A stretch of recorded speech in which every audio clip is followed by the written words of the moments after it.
বুধবার ভোরে এই ঘটনাকে ঘিরে ব্যাপক আতঙ্ক চাঞ্চল্য তৈরি হলো মালদার গাজল থানার আহরা 12 নম্বর জাতীয় সড়কে। ঘটনার জেরে জাতীয় সড়কের একটি লেনে দীর্ঘক্ষণ যান চলাচল বন্ধ থাকে। এই খবর পেয়ে ঘটনাস্থলে পৌঁছায় গাজল থানার পুলিশ। পুলিশের পক্ষ থেকে খবর দেওয়া হয় মালদা দমকল দপ্তরে। খবর পাওয়ার প্রায় 1.5 ঘন্টা পর দমকলের একটি ইঞ্জিন ঘটনাস্থলে গিয়ে আগুন নিয়ন্ত্রণে আনে। এরপর ধীরে ধীরে স্বাভাবিক হয় পরিস্থিতি। টায়ার বাস্ট তো মুরগির তাপ লাগবে।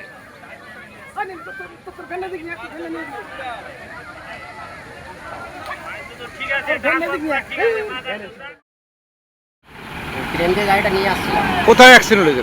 গাড়িটা হচ্ছে ময়নায় যাচ্ছে। হ্যাঁ, ট্রেন দিয়ে নিয়ে আসছিলাম গাড়িটা। তারপরে আস্তে আস্তে দেখছি ওই মানে আগুন ধরতে শুরু করলো। আমি দাঁড়িয়ে গেলাম। দাঁড়িয়ে যাওয়ার পরে প্রায় গ্যাস ট্যাস সব মারতে মারতে পুরো আগুন ধরে গেল। কিভাবে আগুন লাগলো জানতে না, পারেন? ওটা জানা যায় না। ট্রেন গাড়ি তো হয়তো একটু ফাঁকা লেগেছে পাই। কিসের গাড়ি ছিল এটা? এটা পাথরের গাড়ি, খালি আছে। খালি আছে। ওই কোথায় যাচ্ছিল গাড়িটা জানেন কি? গাড়িটা মালদার সাইডে যাচ্ছিল, মানে রায়গঞ্জ সাইড থেকে আসে মালদার সাইডে।